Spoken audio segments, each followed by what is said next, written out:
Yo, what's going on? It's your man Rick the Dawn, and I'm back talking about episode 2. All right, it's on in the back. You can check it out, like just the visuals. But let's talk about it, man. What a really good episode. I thought it was pretty slow, but overall, they did cover a lot of bases, and it did get into some really cool relational stuff. So this one was not as like sexual as Temptation Island likes to be. It was more psychological, surprisingly. This episode is brought to you by bhshirts.com. It's my clothing shop. It's where I make really cool custom clothing and hats and stuff like that. Please go check it out for me. Now, I want to start off with Brion. I called him Brian all last episode. I feel kind of silly now, but Brion and Shante, where is this relationship at? First off, Brion slightly surprised me this episode. I gave him a really bad take last recap, and this episode he showed me that he was human. You know, watching him in the first episode, I said, "Oh my gosh, I've seen this before. He's gonna be over sexual and etc. etc. etc." But this episode, he showed more respect for Shantae than I was expecting, and he just kind of scaled back a little bit and more or less dived into conversation. This guy is in trouble. He is a hot commodity within the house. The ladies are pretty much, it's really most of the African American ladies, and this is kind of what happens when it's only one black guy on the show. You know, he kind of becomes the it guy, by default. And there was a point in this episode where a lady's licking chocolate off his neck. It's just a lot going on with this guy, and you just kind of feel sorry for him because he's pretty much toast. There's no way he's gonna get through this entire episode, or I should say season. Sorry, there's no way he's gonna get through this entire season without messing up. We also saw Shantae kind of let her hair down. She picked that guy, Najee. I don't know his name. Don't get me wrong. I'm trying to learn out everybody's name. There's too many names.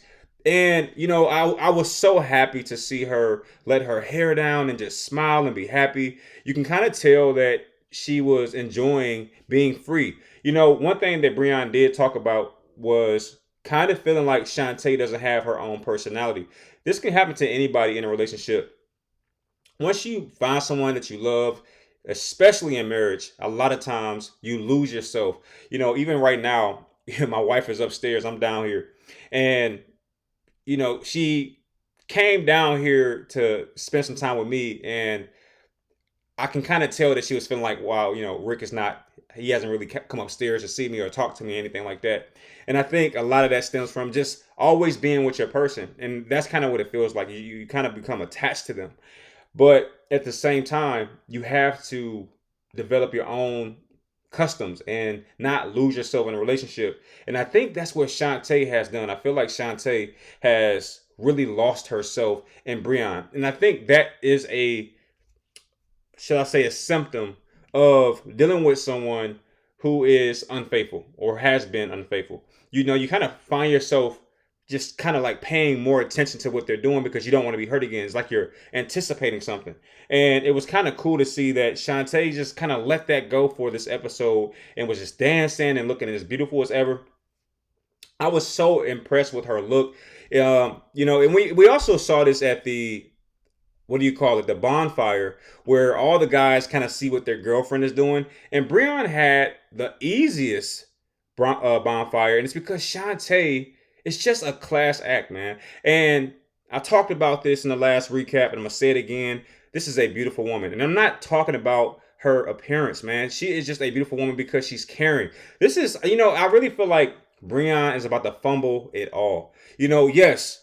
And he talked about it again in this episode. It's a lot of girls here on my who are my, what do you call it? My threesome fantasy. I'm like, bro, what is up with you in these threesomes? Like, come on, dude. Like, do you want a wife or not? And this is why I don't want Shantae with this guy.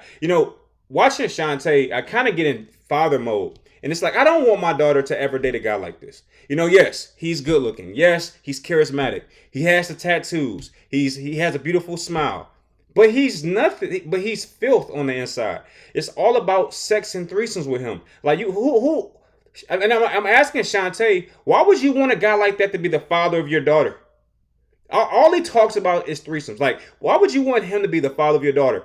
Why would you want him to be the father of your son? It doesn't come across as if he can teach them anything besides sex. It is really sad. But perhaps I'm giving him a harsh take because, again, this is entertainment. This is television. His sequences are edited, meaning that there are times when he's probably going more in depth, but whoever's editing this footage is probably not interested in that. But it's just like, I hope that his character arc surprises me. Like, I feel like I know where this is going. He's going to completely disrespect his girlfriend, and she is such. I usually don't side with either side when it comes to Temptation Island, but she is a rare case, man.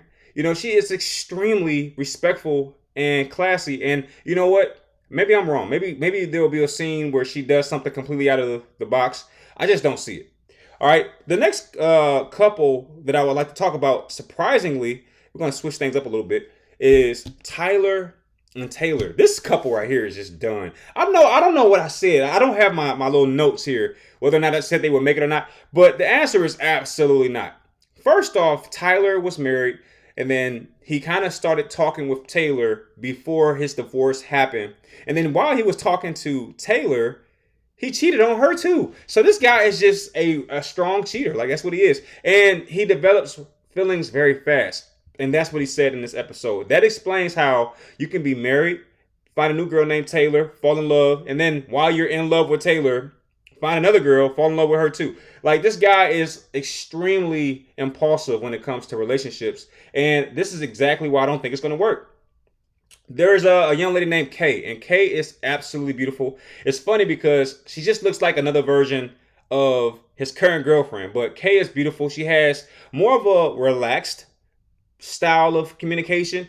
That was a big theme in this episode where Tyler is saying, look, I'm usually being hassled and hounded by Tayler. I just kind of need a breath of fresh air. And Tayler brought up an amazing point. She said, how dare you make me feel like I'm a bad person when you've made me this way? This can happen in relationships where one partner is extremely insensitive to the other partner. Perhaps that one partner cheated on the other partner and made that other partner insecure and cautious, and then they criticize that partner for the way they act, and it's like, hey, if it weren't for your infidelity or what have you, I wouldn't be this way. And that's why I have to side with Tayler in that regard. Tayler is a beautiful girl, and she is starting to definitely blossom. I thought it was kind of shady how Tayler had that one-on-one with that guy and spread all of Tyler's business. I mean, I'm all the way in Detroit. I had no idea that Tyler lost his job 10 months ago. I had no idea that Tayler is the one paying for the bills and paying for the groceries. Yo, at the bonfire, when Tyler hears Tayler say these things to another guy, he almost breaks down into tears. And if Tyler goes off and just starts to become a straight up F-boy, it will be because Tayler, this episode right here, it'll be because of that moment I saw in this episode where she completely lays into Tyler and his incapability to be a man. Like, she called his manhood into question, and there's no question about it. Tyler did not like that. Okay? And Tyler and Kay are a match made in Temptation Island. Let me tell you, Kay is already head over heels about Tyler, and it scares me because Tyler doesn't have any willpower. Right? So she kind of plays this game on him and is able to get into the room of Tyler, which was very clever of her. A part of me is wondering, are these people on this show to find love, or did they get this whole script about, hey, we need you to break these people? Okay, you're very good looking. We need you to break these couples. Like, I'm wondering which one it is. Something tells me it's somewhere in the middle, because Kay, though she is completely she has an agenda. It's very clear. She's trying to take Tyler down, but at the on the other hand, you can completely tell that she does have a genuine curiosity and liking for Tyler. So this is going to be very interesting. Tyler is that guy, though. Okay, let me just get that out the way. Tyler, I didn't really peg him as that. When you see Tyler, you don't really get this machismo, cocky, charismatic. Look, Tyler don't miss, though. Like, I know he has a slick tongue. He's always smiling. He's in shape. Like, Tyler is a problem. Like, I'm telling you right now, if single Tyler would be a problem for any group of females. And he's semi-single here. And I think you're going to see a lot of problems. Tyler is far from done. His story arc is going to just skyrocket. But I want to now talk about Ashley and Grant. I did not know she was 28. It's kind of surprising. She looks very good for 28. She looks more like 25, 24 to me.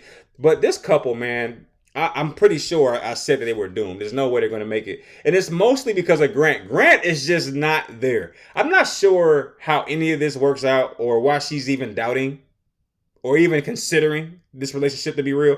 Yo, Grant is a straight up F boy. But I will give Grant some credit. He is trying his best to keep on, I say, stay on good, stay positive and be a good guy, a good boy, whatever.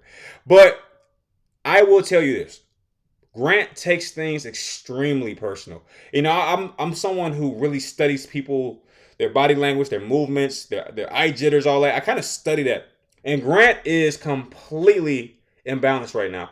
There's some things that Ashley has done and said that has Grant completely rattled. In this episode, Ashley has this one-on-one with Alexa, and Ashley pretty much says, I don't think this is my guy. I don't think he's capable of being a good guy. Grant has always been an F-boy, that type of deal. And you would think, given that Grant is always kind of smiling and chuckling and being like a class clown kind of guy, you would think he would have let that just roll off his shoulders. He took that extremely personal. Let me tell you. He took it extremely personal. And based on the end of episode 1, where they kind of show you what happens later in the season, Grant is booty ball naked by to get into the shower with a female. So you have to wonder that did episode 2 kind of steer him in that direction, because he kind of feels like no matter what he does, how much he apologizes, Ashley will not give him a new slate. That has been the story arc of their relationship. No matter what, no matter how Grant kind of improves and shows progress, Ashley is stuck on the infidelity that happened early in the relationship, and I think Grant is over it. But at the same time, based on what I see with him getting in the shower with a young lady, this is why Ashley has the problems. So it's a catch-22. You can't win, you can't lose here. But trust me, that conversation that Ashley had with Alexa steered Grant in the wrong direction. His face said it all. His face got really still. His skin got red. He was angry, okay? But one thing I really cannot understand, trust me, I can't understand why Ashley cares so much. You know, when I look at Ashley, I say to myself, wow, that's a very good looking girl. And she seems to be exactly what every guy wants. When I say that, I mean this. Every guy wants a girl that he's attracted to that's stuck up. When I say stuck up, I mean not extremely and overly friendly. That's our worst nightmare, to have a woman that has no discretion. To be with a woman who does not know how to scale back. To be with a woman that's always in some man's face, having these long, elongated conversations. That's a guy's worst nightmare. Doesn't want that. Ashley is exactly the opposite. She's very pretty. We already know that at least 6 of the, what is it, 12 guys on the island like her or find her attractive. They put their little bracelet around her wrist. But she's not really giving in. I can't even tell you right now off the top of my head who Ashley's connecting with, because she's so focused on Grant. And it's kind of refreshing to see a good-looking girl be focused on one guy. It's pretty dope. Anyway, final relationship. All right. Yeah, we know that this is the most boring relationship right now, and it's mainly because of Lino. Lino is, man, how do I say this nicely? He's you ever heard of a mama's boy? He's a girlfriend's boy. Like, there's times in this episode where ladies are literally trying to kind of hook up with him, but he is not breaking. I think he's already kind of signed it off. There's no way I'm going to cheat. There's no way I'm going to be tempted. He even said the most infamous line I've ever heard on Temptation Island. Oh yeah, these girls have lingerie on and you know they're kissing on our neck, but that's not going to break me. I'm used to temptation. I said, what? What dude say that?